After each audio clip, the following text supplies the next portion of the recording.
Hello, എല്ലാവർക്കും എൻ്റെ വീഡിയോയിലേക്ക് സ്വാഗതം. ഇന്ന് ഞാനിവിടെ മുക്കുറ്റി ലേഹ്യമാണ് ഉണ്ടാക്കുന്നത്. വളരെ ടേസ്റ്റി ആയിട്ട് ഉണ്ടാക്കിയെടുക്കാം. കുട്ടികൾക്കും മുതിർന്നവർക്കും ഒരുപോലെ ഓരോ സ്പൂൺ വെച്ച് കൊടുക്കുകയും ചെയ്യാം. ഇത് സമൂലം ഇടിച്ചു പിഴിഞ്ഞ് ഇതിൻ്റെ നീരാണ് എടുക്കുന്നത്. വലുതും ചെറുതുമായിട്ടുള്ള മുക്കുറ്റി ഒരേ ഗുണങ്ങളാണ് ഉള്ളത്. ഇത് നല്ലതുപോലെ കഴുകിയെടുത്തതിന് ശേഷം ചെറിയ പീസ് ആയിട്ട് കട്ട് ചെയ്ത് മിക്സിയുടെ ജാറിലിട്ട് അടിച്ചെടുക്കാം. കുറച്ച് വെള്ളം ഒഴിച്ച് വേണം അടിച്ചെടുക്കാൻ. അതുപോലെ നല്ലതുപോലെ അരച്ചെടുത്ത് അരിപ്പയിൽ അരിച്ച് ജ്യൂസ് എടുത്ത് വെച്ചിട്ടുണ്ട്. ഇനി ഒരു തേങ്ങാപ്പാൽ കുറച്ച് വെള്ളം ഒഴിച്ച് അതും ഒന്നാം പാലും രണ്ടാം പാലും എടുത്ത് വയ്ക്കണം. കുറേശ്ശെ തേങ്ങയായിട്ട് നല്ലതുപോലെ അടിച്ച് 2 പാലും ഇവിടെ എടുത്തു വച്ചിട്ടുണ്ട്. ഇനി 2 സ്പൂൺ ജീരകം ചൂടാക്കി എടുക്കാം. അതിലേക്ക് 1 സ്പൂൺ കുരുമുളകും 1 സ്പൂൺ ഏലക്കയും കൂടെ ഇട്ട് കൊടുത്ത് നല്ലതുപോലെ ചൂടാക്കി എടുക്കണം.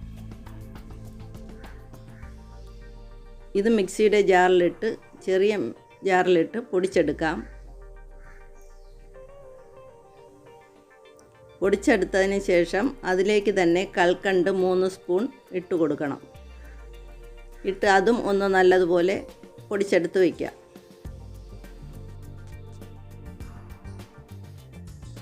പൊടിച്ചതിന് ശേഷം അരിച്ച് വയ്ക്കാം.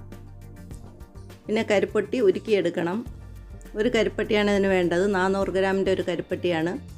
അതൊന്ന് ഉരുക്കി വയ്ക്കാം. ഉരുക്കി അരിച്ച് വയ്ക്കാം. 3 സ്പൂൺ അരിപ്പൊടി എടുത്ത് കുറച്ച് തേങ്ങാപ്പാലൊഴിച്ച് നല്ലതുപോലെ മിക്സ് ചെയ്ത് വയ്ക്കുക. കട്ട കെട്ടാതെ ഒന്ന് കലക്കി വയ്ക്കണം.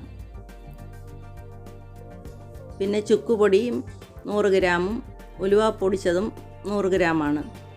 അത് പൊടിച്ച് വെച്ചതിന് ശേഷം ഉരുളി അടുപ്പിൽ വെച്ച് നെയ്യ് ഒഴിച്ച് ഉരുക്കി വെച്ചിരിക്കുന്ന കരിപ്പട്ടി ഒഴിച്ചു കൊടുക്കുക. കുറച്ച് തിളച്ചതിന് ശേഷം രണ്ടാം പാൽ ഒഴിച്ചു കൊടുക്കുക.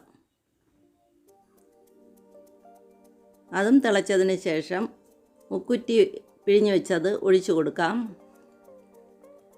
ഇത് നല്ലതുപോലെ മിക്സ് ചെയ്ത് തിളപ്പിക്കാം.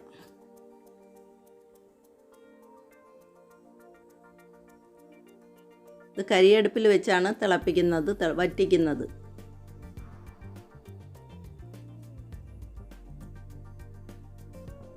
ഇനി ഉലുവാപ്പൊടി ഇട്ട് കൊടുക്കാം. ജീരകം പൊടിച്ചതിട്ട് കൊടുക്കാം. പിന്നെ ചുക്കും കൽക്കണ്ടും എല്ലാം കൂടെ പൊടിച്ച് വെച്ചിരിക്കുന്നതും കൂടെ ഇട്ട് കൊടുക്കാം.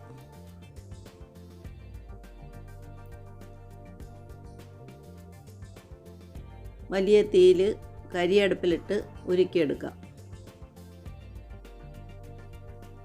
അതിലേക്ക് മാവ് കുറുക്കിയതും കൂടെ ഇട്ട് കൊടുക്കാം.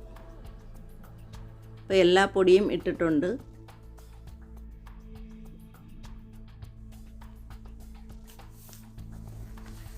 ഇത് പുരാതന കാലത്തെ പനിക്കും കഫത്തിനും ചുമയ്ക്കും എല്ലാത്തിനും ഇത് ഉപയോഗിച്ച് വരുന്നു.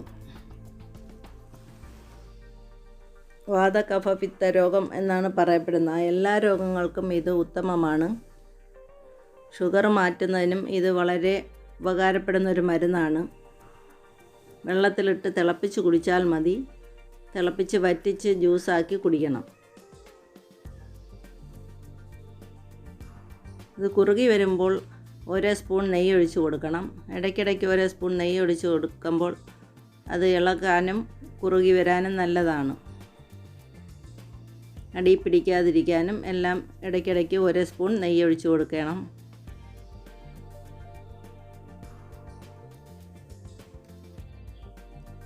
കർക്കിടക മാസത്തിലാണ് ഇത് കുടിക്കാൻ വളരെ ഉപകാരപ്പെടുന്നത്.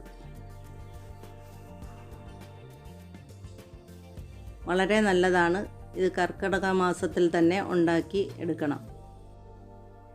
ഒരു നുള്ളു ഉപ്പിട്ട് കൊടുക്കാം. മഴ സമയത്താണ് ഈ മുക്കുറ്റി മുറ്റത്തൊക്കെ പിടിച്ച് നിൽക്കുന്നത്. അപ്പോൾ ഇത് പിച്ചിയെടുത്ത് ഇതുപോലെ കുറുക്കിയാൽ മതി.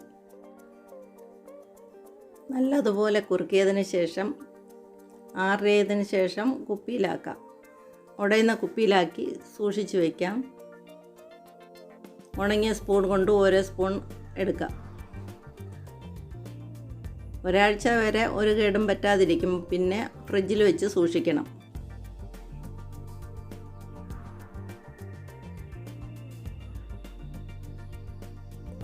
നല്ലതുപോലെ കുറുകി വന്നിട്ടുണ്ട്.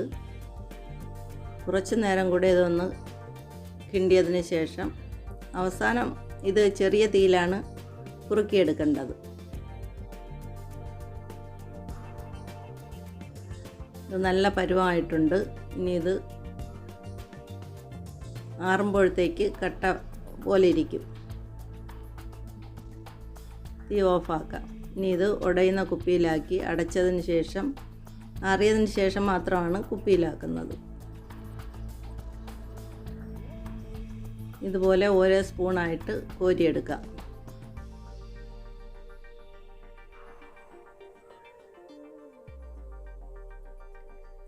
എല്ലാവരും ട്രൈ ചെയ്ത് കമൻ്റ് അറിയിക്കുക. എല്ലാവർക്കും ഷെയർ ചെയ്ത് കൊടുക്കുക. Okay, thanks.